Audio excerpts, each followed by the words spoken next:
All right, a quick announcement. So I have a book coming out August 1st. It is a mystery novel. And if you have any interest in that book at all, you should sign up for my newsletter at danielpoppie.com/newsletter. And you'll be able to get more information on that book through there. All right, that is the end of my announcement. Again, sign up at my newsletter, danielpoppie.com/newsletter.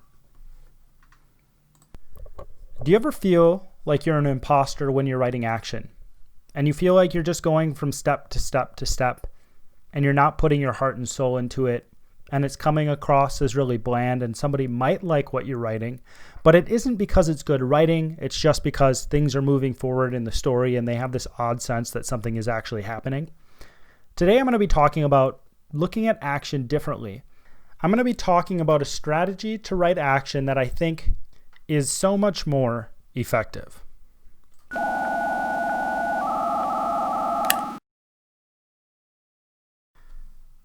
Welcome to How to Write Good. I am your host, Daniel Poppie. You can find out more about me at danielpoppie.com. If it is your first time here, How to Write Good is a writing podcast that seeks to find principles and advice that can be applied across a broad range of writing situations.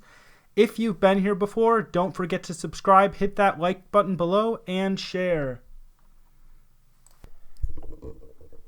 So if you've ever sat down and you've started writing action as one discrete event to the other, you're not alone, because I have done this as well.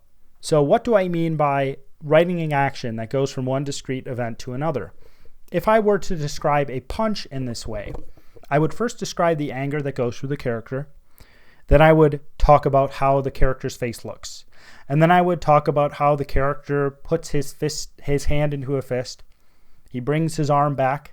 His arm shoots forward. I would talk about the sound of the fist meeting the face. I would talk about the pain through the hand, the pain that goes through the character's face. And then the punch person goes back, and then the punched person falling on his back. And some of you might be thinking, what's wrong with this type of action? I've used this action before, and it's worked very well in what I was writing. I'm not saying that you should never write your action in this way.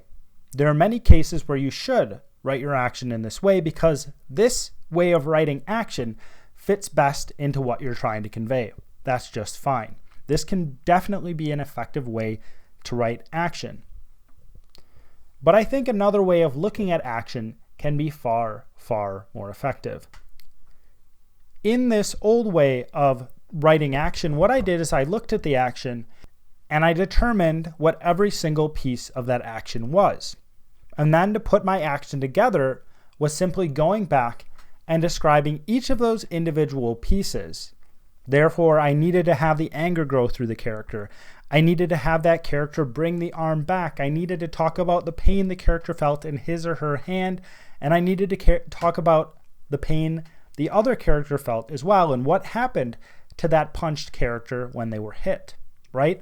I'm looking at the action and I'm describing every single step along the way. But what if I didn't need to describe every little part to show that there's action going on in my story? When you look at writing advice, one of the pieces of writing advice you often get is that you should try to take out as many words as possible when you're writing. You should write with the fewest words possible while still trying to convey the idea in the story. So if you did not have to describe every little part of the action, it would take less time. You'd have more time to write about something else potentially. And in a lot of cases, the person reading the book already knows that action is coming, or they're already anticipating something happening. So in a lot of these cases where you're describing every little portion of the action, you may be wasting your time because the reader doesn't need to know about every single little piece of the action going on. And if they already are anticipating something, they may get bored when they read about it being described. This is also applicable to action that everybody understands. If the majority of your audience knows how to tie their shoes, you do not have to go through the minutia of how a person ties his shoes. Now, there is likely someone out there who would enjoy reading about how a person goes through that step-by-step process of tying shoes, but most people are going to lean their head to the side, find something to lean their head on, and fall into a quick snooze if you do that. So what if we, instead of writing about every single step of the action, focused on one specific part of the action, and we used that one specific part of the action to convey the entire thing? In the case of the punch I described at the beginning of this podcast, what if we skipped everything but the fist meeting the face? And we took that point where the fist met the face and we expanded it. What does it sound like? What does it feel like to the main character? What does the face look like? What is happening to the fist? Etc., etc. Now, in some cases, you may actually take longer explaining this one small thing, but in a lot of other cases, you're saving yourself time. And more importantly than just saving yourself time, you're also making this moment, this punch that happens within the story, a lot more memorable for your readers. This works because people don't need all the information to jump to an assumption about what is happening. They can see that a fist is hitting a face, and then the reader is making an assumption that other things came before that fist hitting the face. So if your character is insulted, or perhaps your character's mother is insulted, and a moment later the reader is reading about the fist hitting the face, we can make an assumption that the main character became so offended that he would lash out. We are not so stupid that we can't fill in that gap. Now, when you do this, you need to remember one very important thing. The action you choose to describe must be something that allows the reader to understand the things you have not written. If you want to know more about how you can effectively write certain things out of your story and still convey them to the reader, check out this episode on that right here, or if you're listening to this on audio, you can check it out in the description below. So I go into that in more detail. But right now, I'll quick describe what I mean by not written. So when I described this punch at the beginning of the episode, I went through the different steps of the punch.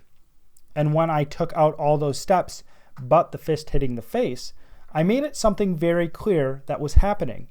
If you have a car driving down the road in your story and they suddenly get into an accident, you don't have to describe every single part of the accident.